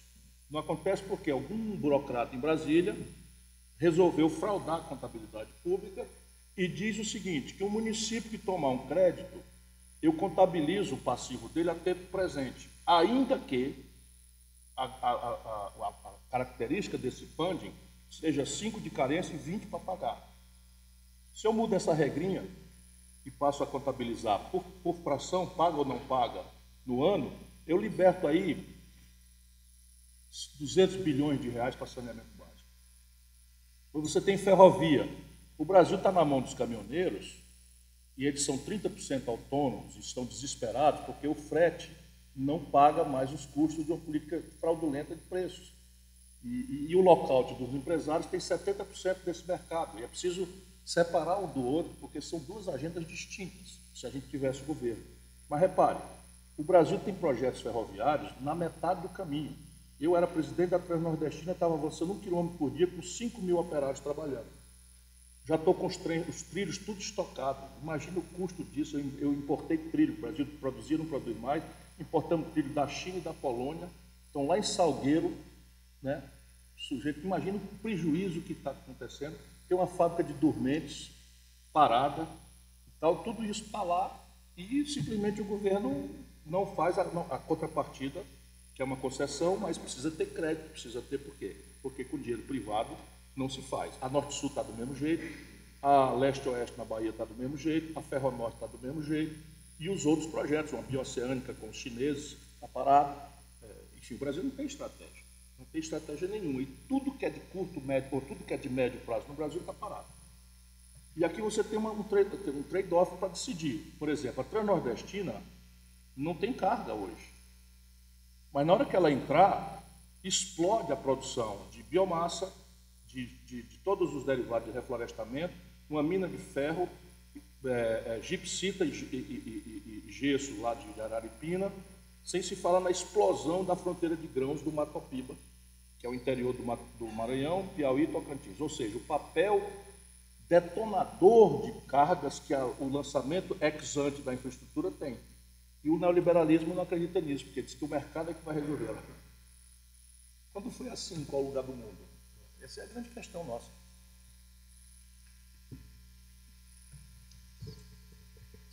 Thierry? Mas tá bom. O Octavio, que Otávio. Então você vai dispensar a sua pergunta? Thierry dispensou. Sim, por favor. Eu então vou pedir para a gente coletar as perguntas. A gente vai tentando responder isso em lotes, né? Porque assim a gente consegue aproveitar melhor o tempo. Gostaria só que se apresentasse. Se eu puder sugerir, sim, eu claro. esforçarei para ser mais breve, senão você se livra das perguntas e eu não consigo responder as coisas. Tá bom. Ok, então Eu vou tentar ser muito breve, aproveitando a qualidade do auditório. O Ciro, é um prazer revê-lo. Eu fui anfitrião em 2002, quando você era candidato à presidência, quando eu era diretor da FEBRABAN. Eu passei 20 anos do lado dos inimigos, vamos dizer assim, como diretor de banco, economista-chefe e também cuidando de risco de tesouraria. Então, eu tenho um pouco a sensibilidade dos mercados em relação a determinados temas que são nevrálgicos, né? Eu queria dizer o seguinte, antes de qualquer coisa, elogiar duas pessoas extraordinárias da sua equipe, Mauro Benevides Filho e Flávio Otaliba, craques, dos melhores do Brasil. As pessoas realmente, são os dois que eu realmente admiro, porque tem noção da restrição fiscal, tem uma visão de futuro, uma agenda de futuro, muito bons e muito campeões também. Belíssima história também de Sobral, eu tenho que tirar o chapéu, o Espírito Santo também faz um belo trabalho, eu acho que o Brasil tem bons exemplos na área de educação. Eu tenho divergências, evidente, claro, eu acho que câmbio é irrelevante, um país que tem 0 de conta corrente, 400 bi de reservas, tem uma situação muito confortável, 80 bi de saldo comercial, não é um tema de curto, 2, 3, 4, 5 anos, não vai tirar o sono de ninguém. Da mesma forma, eu tenho para mim que nós vamos precisar repensar por que os juros são altos no Brasil. O Ingo, eu sou do Conselho da Bosch, lá ajudando o Ingo, que é o presidente, nessa discussão, e a gente sempre discute essa questão dos juros.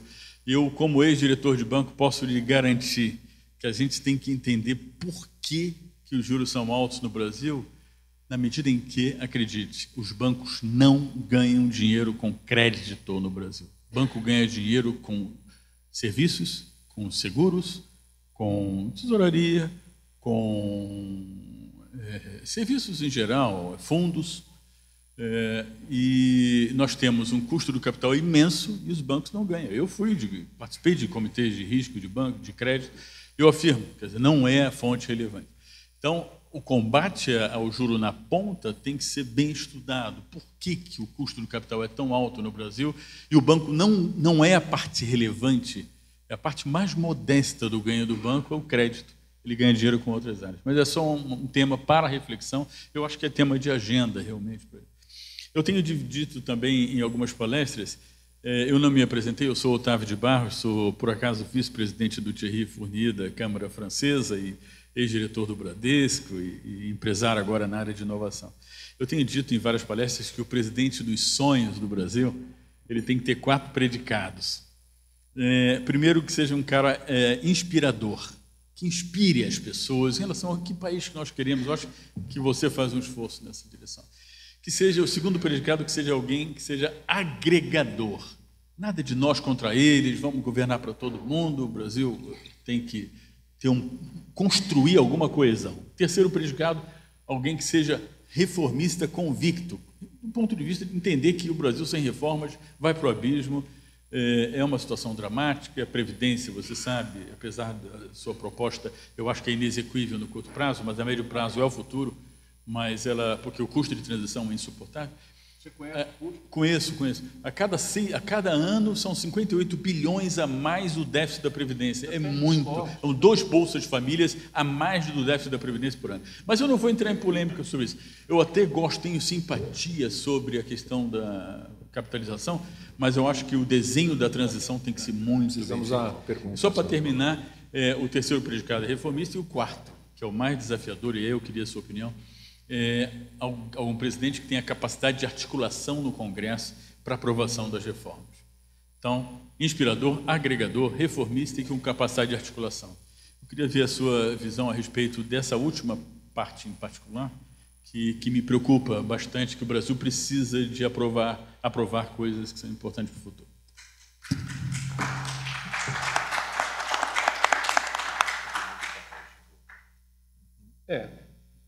Talvez o Anjo Gabriel seja capaz de cumprir esses requisitos todos. Não creio que haja nesse país mundano alguém que tenha essa capacidade, por exemplo, de unir todo mundo. Eu acho que, aliás, isso é a ciência do conservadorismo que está matando o Brasil. Eu acho ao contrário, não que nos dividamos, mas que a divisão seja qualificada por ideias. Essa é a questão. Não pode ser uma luta de Chico contra Manuel, até porque o que está acontecendo no Brasil perpassou o Fernando Henrique e o Lula. As 2 melhores criações da redemocratização brasileira foram o PSDB e o PT, que ao invés de cooperarem, foram empurrados a um antagonizar o outro e deram centralidade ao Brasil velho, corrupto, salafrário, que assim, é brincadeira. O Romero Jucá foi líder do governo Fernando Henrique no Senado. O Romero Jucá foi líder do governo Lula no Senado. O Romero Jucá foi líder do governo Dilma no Senado e o Romero Jucá é líder do governo Temer no Senado. Isso é o maior agregador que alguém pode imaginar ser. O camarada acontece um golpe, ódio, não sei o que, então, isso é o maior agregador que pode existir. Então, vamos nos livrar dessas ilusões. Essas são ilusões conservadoras que estão levando o nosso país para o brejo. Nós precisamos ferir projeto. O que não quer dizer que amanhã a gente não possa se dar as mãos para resolver aquele a quem o povo der a honra de presidir, cabe a outra grande honra de fiscalizar, cobrar ao que perder.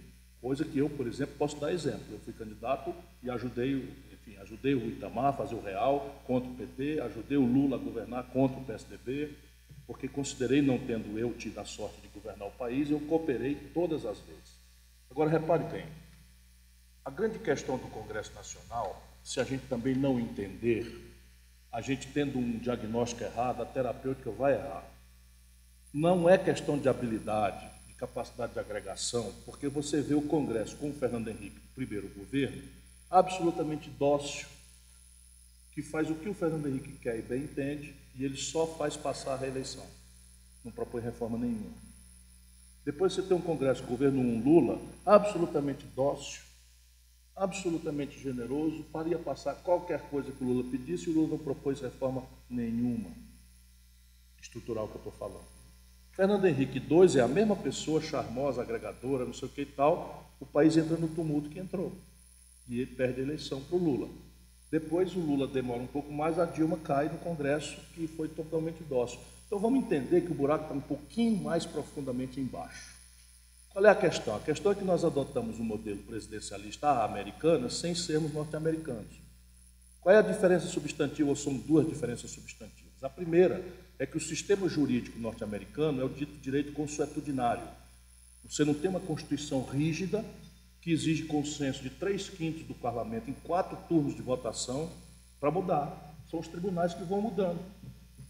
Pouquíssimos artigos na Constituição, os tribunais vão mudando. Então, o mundo muda, os tribunais entendem a mudança e promovem a mudança, que é o direito anglo-saxão. O nosso é o direito positivo, escrito, Constituição tipo rígida. Então, esta contradição está dada, ponto. Pouco importa as habilidades. Segundo, a diferença com os Estados Unidos. A realidade americana é vivida na confederação. Então, você não tem um sistema de saúde nacional, você não tem um sistema previdenciário nacional, você não tem um sistema nada nacional, é tudo local. No Brasil é tudo nacional. Então, você tem essas atipias. Então, a lógica de impasse está dada pela origem do sistema. E aí qual é a básica e intrincada questão? Eu estou me preparando para governar o país. Basicamente é o seguinte, nós temos um órgão que detém o monopólio do desenho institucional do país e não tem nenhuma responsabilidade com a sustentabilidade econômica ou com a regularidade dos serviços públicos. Então, eu fui deputado federal mais votado do Brasil, vi por dentro como é que funciona.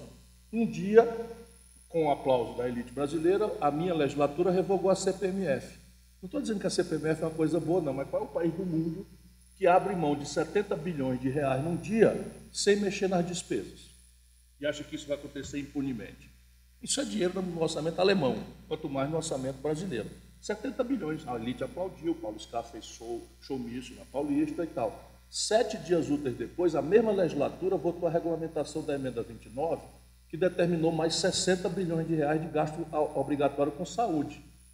E muita palma também do lobby da saúde, etc, etc. Compreende o que eu estou querendo dizer? Então, o parlamento brasileiro, se deixado solto ao talante dos grupos de pressão, ele vai fazer exatamente isso, diminuir imposto e aumentar a despesa. E aí, resultado prático, como é que a gente sai dessa encalacrada?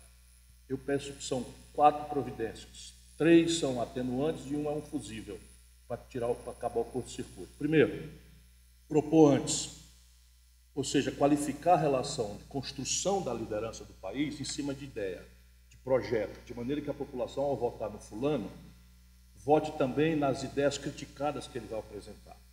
De maneira que, se ele escapar das bordoadas todas, etc, etc, de uma charmosa contestação como o amigo fez, ele se elege com as ideias. Então, são as minhas ideias que foram eleitas, depois de serem criticadas. Isso diminui muito a lógica de impasse entre um presidente reformista e um Congresso naturalmente reativo, porque ele é presa dos grupos de pressão que são conservadores dos privilégios. Segundo, todos os presidentes brasileiros, para que ninguém tenha dúvida, todos os presidentes brasileiros do general Dutra, que se elegeu em 1945, até hoje, se elegeram com minoria no Congresso brasileiro. Como elemento óbvio de um país fraturado em ideias, mas fraturado também em costumes, em federação, não temos dialetos, mas assim, até o meu jeito de falar não dá para ser entendido direito no Rio Grande do Sul, como um gaúcho falando não é bem entendido em Manaus, porque são determinadas questões. Então, todos tiveram, entretanto, poderes imperiais nos 6 primeiros anos, 6 primeiros meses ao ano. Portanto, há um tempo para a reforma, e esses são os 6 primeiros meses. Eu não digo fazer no primeiro dia, usar os 6 primeiros meses todos, para promover o debate, sem pressa, sem ruptura, sem susto. Todo mundo vem e deposita a sua ideia e a gente tentar achar o consenso. Terceiro atenuante, o Brasil tem uma tragédia tão extensa que tem um lado bom, o Pacto Federativo dilacerado. Quem conhece a República sabe que o grande eixo político não está no Congresso, está nos governadores e em alguns prefeitos. Portanto, recelebrar uma política de governadores e de prefeitos na ambiência de um pacto fiscal, né, que reforme a estrutura saneada, as contas públicas, abriu-se generosamente nessa oportunidade no Brasil. Nesse momento, 17 estados brasileiros estão quebrados. 17. São Paulo não quebrou porque passou 8 meses sem pagar dívida, como a liminar, e quando a liminar caiu, pegou o não pago e capitalizou para o futuro. E faz 4 anos que não reajusta os funcionários, com inflação acumulada já de superior a 24%. Isso é insustentável, portanto, São Paulo também vai para a liquidez se essa questão não for desmontada. Rio Grande do Sul está quebrado, Minas Gerais está quebrado, Rio de Janeiro quebrado, nós estamos vendo isso aí, mais 14 estados brasileiros, e todos vão para lá se a gente não desmontar isso. Está maduro o momento para quem compreende, conhece a liderança do país, fazer um grande pacto federativo novo em troca de um redesenho fiscal do país. E o grande fusível. O Brasil precisa dar o passo adiante da democracia representativa corrupta e fisiológica que temos para mandar os conflitos insuperáveis na sistema representativo à direta deliberação pelo povo. Por exemplo, eu estou seguro e convencido que a reforma da Previdência nesse país só passa por plebiscito. Só passa por plebiscito. Por quê? Porque 2% dos beneficiários são os mais poderosos. Sabe quantas pensões eu teria direito nessa lei brasileira? Eu, Ciro Gomes, implementei o direito legal de ter 3 pensões que me dariam 86 mil reais. Mas não foi agora não que eu tenho 60. Eu implementei esse direito aos 36 anos de idade. Que foi muito precoce, fui governador, fui prefeito e deputado. Estou contando essa história agora para ter uma certa autoridade moral. Nunca aceitei receber, porque considerava imoralíssimo e ter satisfação de não ter aceito, embora tenha medo do futuro né, que os remédios estão ficando muito caros. Próxima pergunta. Você precisa cumprir sua promessa de responder mais rápido. O padre Antônio Vieira, o português, quando ia cometer os seus intermináveis sermões, dizia: desculpe, não posso ser breve. Façam perguntas mais simples que eu respondo mais simples, mas senão fica superficial. Estou tentando. Eu espero que a Magali colheu aqui. A gente já tem uma pessoa com o microfone. Ok. Boa tarde, meu nome é André Lozano. Ciro, uma coisa que me inquieta um pouco, como advogado criminalista e também como estudioso do direito penal, é a questão da inflação penal. Um dos candidatos, mas todos os candidatos, se formos ver, eles batem muito na tecla do punitivismo. Batem muito na tecla do punitivismo, falando que tem que aumentar a punição, falando que tem que punir mais, que as penas têm que ser mais duras, que tem que haver mais crimes. O que acontece? Todas as pesquisas no mundo inteiro, principalmente na Alemanha, inclusive, dizem que esse é o caminho errado. Você aumentar a pena, você não vai reduzir a chance daquilo acontecer, assim como você aumentar o número de crimes, você aumenta o número de crimes, você não reduz a violência. E você costuma falar que de 100 homicídios, 8 são investigados. Isso daí é óbvio que acontece, porque a polícia está muito preocupada em fiscalizar mussarela nas pizzarias, ao invés de procurar quem cometeu um homicídio ou não. Só que a questão da punição, essa pauta, ela chama muita atenção, não só no Brasil, mas no mundo inteiro. Você pode formular a pergunta? Desculpa. Não, claro. Já vou concluir aqui. Chama muita atenção, não só no Brasil, mas no mundo inteiro. E o PT acabou sendo refém disso. Como você vai fazer com um Congresso em que está buscando cada vez mais punição, porque isso chama voto, sendo que no Brasil as pautas vêm da presidência da República também, como você vai fazer para combater isso sem perder a popularidade? E, se me permite, gostaria de passar aqui o microfone para o Jacó para já responder de uma vez só, uma vez que as perguntas são entrelaçadas. Tudo bem, pode. Se for complementar, ok. Complementar. Por favor. Claro, será muito claro. Ciro, nós temos um problema hoje que é muito evidente. Eu também sou advogado criminal, é a chamada ditadura de toga. Você pode se apresentar, desculpa. Me chamo Jacó, eu sou advogado criminal também. Nós temos um problema hoje no país que atinge não somente os empresários, mas toda a população de um modo geral, que é a ditadura de toga. Com a ausência de legitimidade, tanto do executivo quanto do legislativo, sobra para o judiciário tomar todas as decisões. Hoje, quem governa o país é o judiciário. Você pega um juiz de Pindamonhangaba que é capaz de determinar, eu sei que é sua cidade natal, mas que é capaz de dizer o que vai acontecer com um ato num presidente da República. Você pode fazer a pergunta? Claro, agora, como é que você, tendo um sistema em que não há hierarquia entre os poderes, como é que você vai colocar o dedo na ferida do judiciário? Eu gostaria que você, de forma não prolixa, me respondesse isso, Ciro. É o seguinte, eu acho que o que resolve o fator dissuasório não é a intensidade da pena, é a certeza dela. E no Brasil, a certeza é de não pena. Portanto, a minha resposta não prolixa é essa.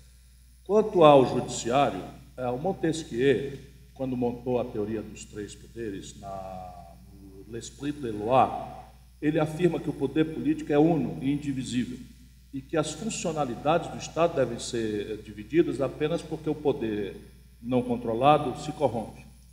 Então ele propõe que le pouvoir reste le pouvoir. E é exatamente o que nós temos que fazer, entendeu? Quem aqui tinha mais uma pergunta? Boa tarde. Boa tarde, Ciro. Eu represento uma instituição que difere um pouco dos colegas aqui, mas também da área alemã. Eu sou coordenador do Centro Alemão de Ciência e Inovação aqui em São Paulo, né, que reúne 16 instituições universitárias de pesquisa fundamental e aplicada, assim como agências de fomento ao intercâmbio acadêmico e cooperação científica. O sistema público brasileiro de universidades de pesquisa científica goza hoje de grande prestígio internacional, tendo ganhado projeção com o programa Ciência Sem Fronteiras e ao chegar ao 13º lugar no ranking mundial de publicações de trabalhos científicos, entre outros exemplos. O fluxo de intercâmbio internacional, bem como as relações acadêmicas e científicas, cresceu enormemente no início da década. O número de estudantes brasileiros em universidades alemães... A pergunta, por favor, desculpa. Vou chegar. Triplicou. O número de convênios universitários, Brasil-Alemanha, duplicou.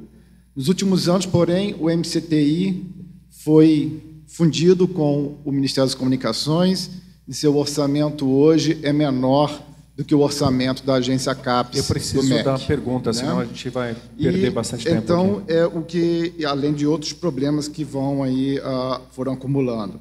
Eu queria saber qual é a política que o senhor pretende adotar para os setores de ensino superior, ciência e inovação, né? E como o senhor vê a questão da internacionalização do ensino superior e da ciência brasileiros, que é um setor fundamental.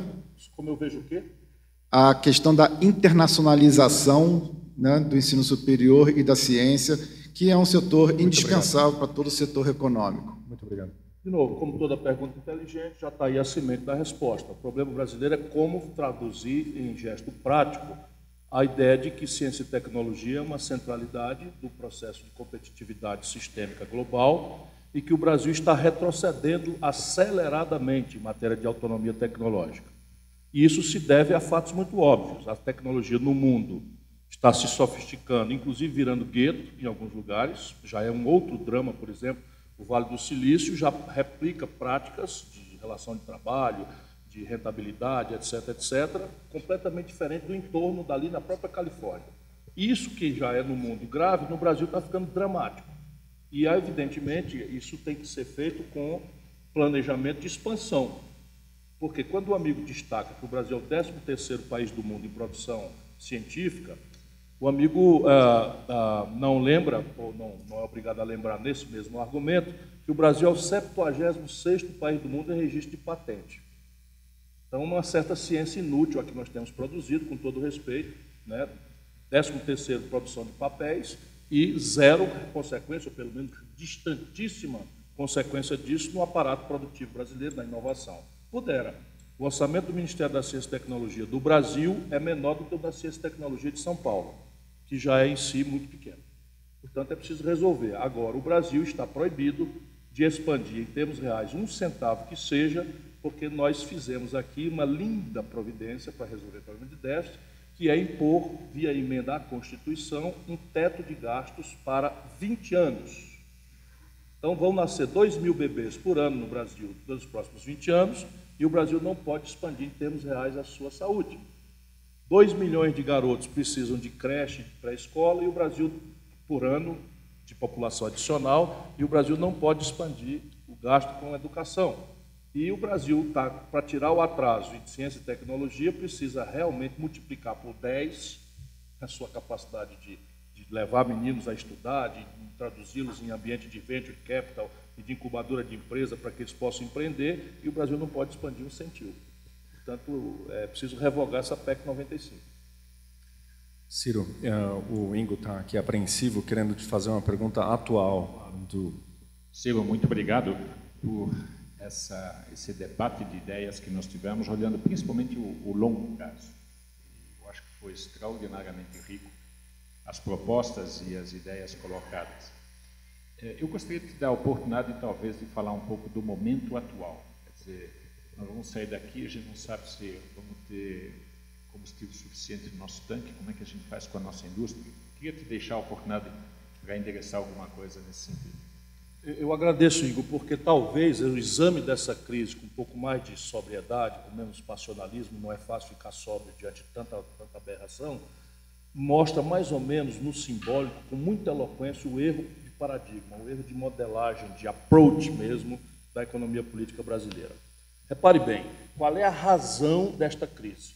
A razão dessa crise é a seguinte: o governo do senhor Michel Temer resolveu reagir a uma política dita populista do governo antigo, da Dilma, que basicamente não deixou os preços do barril de petróleo do Brasil irem aos $110 que eles foram, e meio que segurou esses preços relativos, e por isso foi muito pesadamente acusado.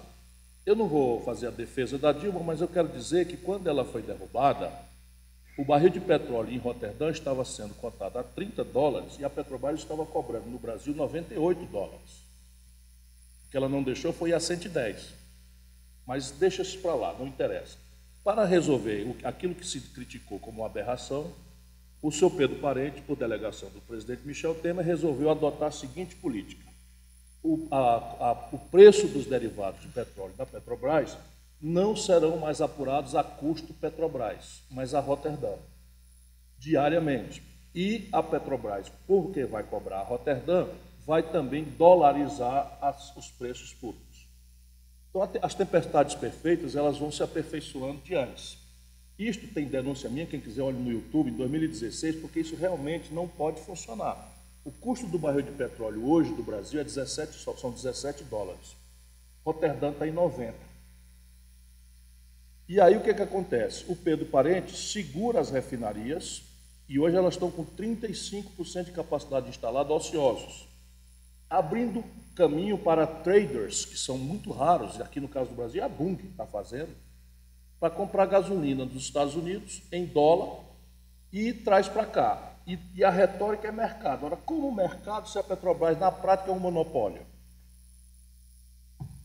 Compreende? Porque a concorrência funciona se o grande competidor acontecer, se a grande competição acontecer. Essa é a presunção da melhor hora do mercado, que é garantir preço ótimo, né, por eficiência imposta pela competição. Não existe competição, porque a Petrobras tem 75%, 80% do mercado, e esses 20% vão para o preço dela. No oligopólio ou combinado, ou simplesmente fácil de ser feito. E aí, veja bem, tudo isso está dado que ia acontecer. Vem uma crise cambial, o amigo ali acha que não tem. Pois eu vou dizer, não se divide em dólar. Não se endivida em dólar. Porque um país que tem uma dívida de 1.184 bilhões de reais se realizando em 4 dias, vai tudo para o câmbio. Vai tudo para o câmbio. E é assim que a eleição se aproximar. Está escrito, vão botar a culpa em mim, ou no outro, qualquer que seja, o que vai ganhar. Por quê? Porque é para encabrestar o poder político, a democracia, a esses interesses plutocratas desse baronato financeiro brasileiro. Eu não estou vendo como inimigo, não.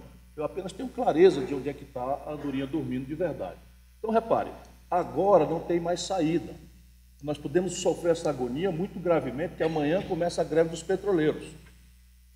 Ela terá uma enorme adesão.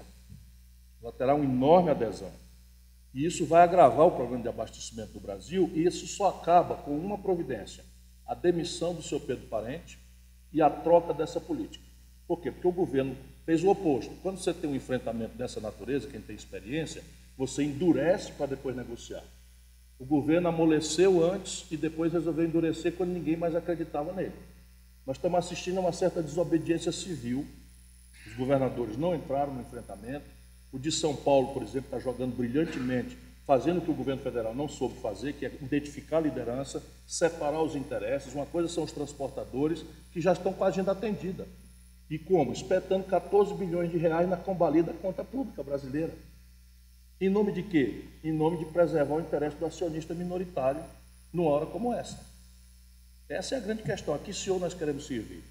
Se o prevalente for o acionista minoritário, essa crise vai se arrastar e não tem solução. Se não for e vai cair, não tem a menor dúvida que vai cair, só a questão é quanto tempo nós ainda vamos sofrer para que essa evidência aconteça. Então, no meu governo, nem Dilma, nem Temer.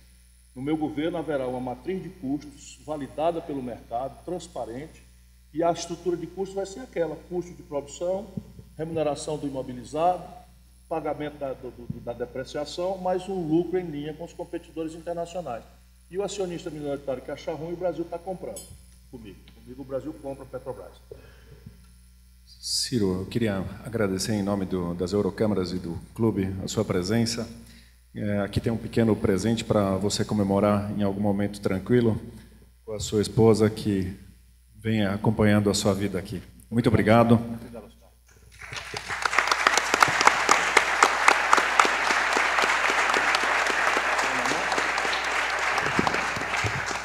Muito obrigado a todos. Nós agradecemos a presença e esperamos revê-los em breve. Gostaria de ter feito isso aqui na mesa diretora. O senhor China tem um documento. Muito prazer, por favor. alemã em relação a mudanças e propostas que a gente tem. Vou estudar e levar em consideração com muito respeito. Mas mais do que isso, ele vou chamá-los para conversar. Tá ótimo. Muito bom. Obrigado a vocês. Obrigado. São parceiros que nós queremos muito bem, respeitamos muito. Obrigado, senhor. Obrigado, senhor.